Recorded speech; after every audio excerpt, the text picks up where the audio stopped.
আসসালামু আলাইকুম, শুভ দুপুর। যে যেখান থেকে আমার ভিডিও দেখছেন সকলকে আন্তরিক অভিনন্দন, শুভেচ্ছা।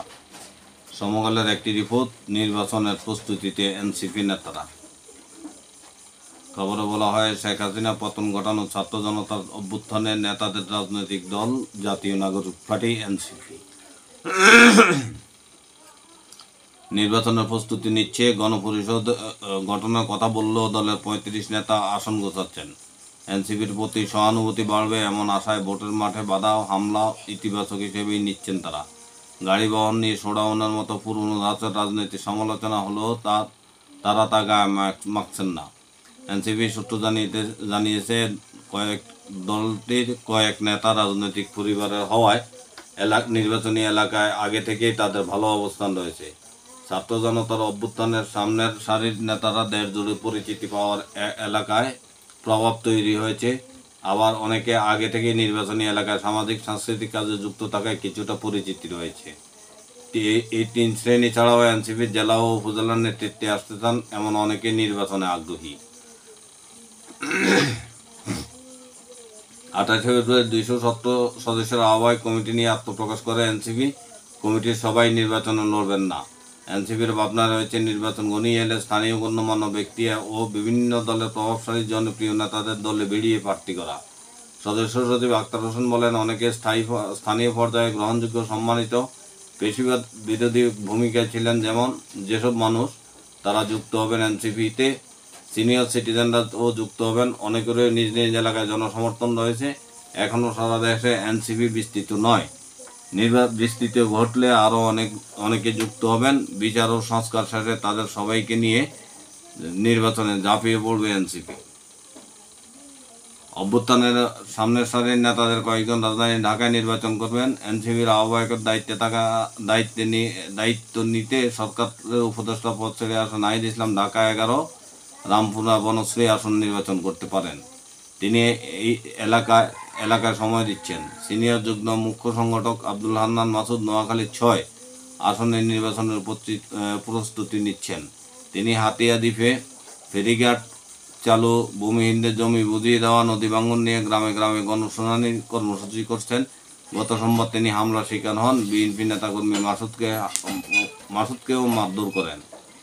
এনসিপি নেতারা বলছেন, বিএনপি এনসিপিকে নির্বাচনী প্রতিদ্বন্দ্বী ভাবছে বলেই এমন হামলা হচ্ছে, যা এখন নিবন্ধন না পাওয়া নবগঠিত এনসিপির জন্য ইতিবাচক। হামলা হওয়ায় জনসহানুভূতি পাবেন মাসুদ। একজন যুগ্ম আহ্বায়ক সমকালকে বলেন, বিএনপি যার উপরে হামলা করবে তিনি এলাকায় বড় নেতা হবেন। এনসিপির উত্তরাঞ্চলের মুখ্য সংগঠক সার্জিস আলম পঞ্চগড় ১ হতে প্রার্থী হতে চান। গত সোমবার তিনি গাড়ি বহন নিয়ে এলাকায় শোডাউন করেন এবং সমালোচনা করেছেন বিএনপি মহাসচিব মির্জা ফখরুল ইসলাম আলমগীরও। তিনি বলছেন, যারা ১০০ গাড়ি নিয়ে ইলেকশন ক্যাম্পেইন করতে যায় তারা কি করবে সেটা আমরা ভালো বুঝি। এনসিপির জ্যেষ্ঠ যুগ্ম আহ্বায়ক আরিফুল ইসলাম আদিব সমকালকে বলেন, ৩০০ আসনের প্রতিনিধি বিএনপি অন্তত ৬০০ নেতা শোডাউন করেছেন।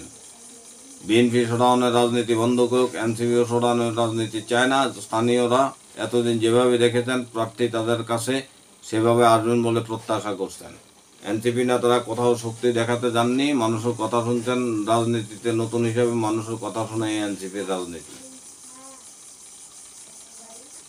আরেক মুখ্য সংগঠক হাসানাত আবদুল্লাহ কুমিল্লা ৪ দেবিদ্বার থেকে নির্বাচনের প্রস্তুতি নিচ্ছেন। তাকে এলাকায় নিয়মিত সভা ও অনুষ্ঠানে যোগ দিতে দেখা যায়। অভ্যুত্থানের প্রথম সারির নেতা হিসেবে তিনি কিছু শক্ত অবস্থানে থাকবেন। জ্যেষ্ঠ যুগ্ম আহ্বায়ক সামান্তা শারমিন ভোলা ১ আসন থেকে উপনির্বাচন করবেন বলে শোনা গেলেও এনসিপি সূত্র জানিয়েছে তাকে ঢাকা ৯ থেকে প্রার্থী করা হতে পারে। সামান্তা শারমিন সমকালকে বলেন, নির্বাচন করব কিনা, কোন আসন থেকে নির্বাচন করব তার দল ঠিক করবে। এনসিপি সূত্রে জানা গেছে, ঢাকা সত্র গুলশান ক্যান্টনমেন্ট এলাকা আসন নির্বাচনের প্রস্তুতি নিচ্ছেন দলটির সিনিয়র যুগ্ম সচিব ডাক্তার তাসনিম জারা। অক্সফোর্ড থেকে পড়ে আসা ডাক্তার জারার সামাজিক মাধ্যমে ৫৫ লাখের বেশি অনুসারী রয়েছেন। শিক্ষিত তরুণ প্রজন্মকে আকৃষ্ট করতে তাকে গুলশানের মতো অভিজাত এলাকায় প্রার্থী করার আলোচনা রয়েছে। ঢাকা ১৩ মোহাম্মদপুর আসন থেকে নির্বাচনের প্রস্তুতি নিচ্ছেন যুগ্ম সদস্য সচিব আকরাম হোসাইন।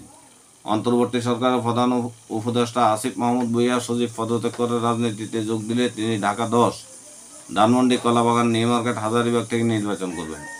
আসিফের বাড়ি কুমিল্লার মুরাদনগরে। এই উপজেলা নিয়ে গঠিত কুমিল্লা 3 আসনে বিএনপি প্রার্থী শাহ মোফাজ্জল হোসেন কায়কোবাদ। তিনি জনপ্রিয় নেতা হিসেবে পরিচিত, তাই আসিফ রাজনীতিতে যোগ দিলেও কুমিল্লার বদলে ঢাকা নির্বাচন করতে আগ্রহী। যদিও তার বাবার স্থানীয় এক অনুষ্ঠানে জানিয়েছিলেন আসিফ কুমিল্লা থেকে নির্বাচন করবেন। উপদেষ্টা মাহফুজ আলমের ভাই যুগ্ম আহ্বায়ক মাহবুব আলম মাহির লক্ষ্মীপুর থেকে নির্বাচন করতে পারেন। সরকার ছেড়ে মাহফুজ রাজনীতিতে যোগ দিলে ঢাকা 18 থেকে প্রার্থী হতে পারেন। এনসিপির মুখ্য সংগঠক এস এম শাহরিয়ার পরিবার ঢাকা 5 ডেমরা আসনে রাজনীতি থেকে আগে থেকে প্রভাবশালী হিসেবে পরিচিত। জ্যেষ্ঠ যুগ্ম আহ্বায়ক জাহাঙ্গীরনগর বিশ্ববিদ্যালয়ের ছাত্র আরিফুল ইসলাম আদিব ঢাকা 14 আসন, যুগ্ম আহ্বায়ক জাভেদ রাসিন ঢাকা 9 এবং সংগঠক মোহাম্মদ রাসেল আহমদ ঢাকা 1 থেকে লড়তে পারেন। সদস্য সচিব আক্তার হোসেন রংপুর 4 আসনে প্রার্থী হবেন। এলাকায় নিয়মিত যাচ্ছেন সাবেক এই ডাকসু নেতা। মুখ্য সংগঠক নাসির উদ্দিন পাটোয়ারি কে চাঁদপুর, হাজীগঞ্জ, শাহরাস্তি কিংবা ঢাকায় দেখা যেতে পারে। এনসিপির যুগ্ম আহ্বায়ক আশরাফ মাহাদি ব্রাহ্মণবাড়িয়া 2 থেকে নির্বাচন করবেন। তিনি এই আসনের সাবেক এমপি মুফতি ফজলুল হক আমিনের নাতি। আশরাফ মাহাদি কওমি ধারা থেকে আসা নেতা। ব্রাহ্মণবাড়িয়ার 2 আসনে কওমি মাদ্রাসাগুলো প্রভাবশালী। যুগ্ম আহ্বায়ক ছাত্র ইউনিয়ন নেতা অনিক রায় হিন্দু অধ্যুষিত সুনামগঞ্জ 2 থেকে নির্বাচন করবেন। যুগ্ম সদস্য সচিব প্রীতম দাস মৌলভীবাজার থেকে নির্বাচন করবেন। সহকারী অ্যাটর্নি জেনারেলের পদ ছেড়ে দলের যুগ্ম আহ্বায়ক হয়েছেন মুজাহিদুল ইসলাম শাহীন ঢাকা বিশ্ববিদ্যালয় শিবিরের সাবেক সেক্রেটারি পটুয়াখালী বাউফল থেকে নির্বাচনে প্রস্তুতি নিচ্ছেন। তিনি জামায়াত নেতা শফিকুল ইসলামের মাসুদের আত্মীয়। যুগ্ম আহ্বায়ক নাসর আলী খান গাজীপুর 1 থেকে প্রার্থী হতে চান। তিনি সমকালকে বলেন, রাজনৈতিক পরিবারের সন্তান হিসাবে আগেই তিনি এলাকায় আছেন। যুগ্ম সমন্বয়কারী আরিফুল ইসলাম তহিন ঝালকাঠি 1 আসনে নির্বাচনের প্রার্থী প্রস্তুতি নিচ্ছেন। কুড়িগ্রামে 1 আসনে অংশ নিতে পারেন। এলাকায় সময় দিচ্ছেন যুগ্ম আহ্বায়ক ডক্টর আতিক মুজাহিদ। আরেক যুগ্ম আহ্বায়ক সরওয়াত তুষার নির্বাচনী প্রস্তুতি নিচ্ছেন। নরসিংদীতে নানা কর্মসূচিতে অংশ নিচ্ছেন। যুগ্ম সদস্য সচিব আবদুল্লাহ আল আমিন নারায়ণগঞ্জ থেকে নির্বাচন করবেন। তার বাবা জাকির হোসেন নারায়ণগঞ্জ জেলা জামায়াতের সেক্রেটারি। ইউনিয়ন ভিত্তিক মত বিনিময় ও গণসংযোগ করছেন আলামিন। টাঙ্গাইলে 1 মধুপুর আসন নির্বাচন করবেন মুখ্য সংগঠক অলিক্রম। আদিবাসী ছাত্র সংগ্রাম পরিষদের সাবেক সাধারণ সম্পাদক অলিকনি আগে থেকে মধুপুর নানা কর্মসূচিতে সক্রিয়। উল্লেখ্য, গারো জনগোষ্ঠীর ভোট ব্যাংক থাকায় তিনি ভালো সমর্থন পেতে পারেন। মুখ্য যুগ্ম সমন্বয়ক বিলপ্পি ডেভিড রাজু খুলনা 1 এবং নওগাঁ 1 আসনে কৈলাসচন্দ্র রবি দাস নির্বাচন করবেন। এখানকার সংখ্যাগরিষ্ঠ দলীয় সম্প্রদায়ের ভোট তারা এগিয়ে থাকতে পারে। যুগ্ম সদস্য সচিব মোল্লা মোহাম্মদ ফারুক এহসান চুয়াডাঙ্গা 1, আবু সাইদ সুজউদ্দিন কক্সবাজার। মুখ্য সংগঠক সাইফুল্লাহ হায়দার টাঙ্গাইল 3, মেজর অব আবদুল্লাহ মাহমুদ খান গাজীপুর 3, মুখ্য সংগঠক আবু সাইদ লিওন নীলফামারী 3, যুগ্ম মুখ্য সংগঠক ডাক্তার মাহমুদ আহমেদ বরিশাল 5, সংগঠক আবদুল্লাহ আল মামুন ফয়সাল ভোলা 4 আসন নির্বাচনে উপস্থিতি নিচ্ছেন। অর্পিতা শ্যামা দেব ও এহতেশাম হক সিলেট। যুগ্ম আহ্বায়ক নুসরাত তাবাসসুম কুষ্টিয়া 1, দৌলতপুর। হাসান আলী চট্টগ্রাম 14, নির্বাহী সদস্য ফাহিম রহমান খান পাঠান নেত্রকোনায় 2 আসনের উপস্থিতি নিচ্ছেন। এই ছিল এনসিপির নির্বাচন ভিত্তিক যারা নির্বাচনে প্রার্থী হতে চান তারা নির্বাচনের প্রস্তুতি নিচ্ছেন। ভালো থাকবেন। আল্লাহ হাফেজ।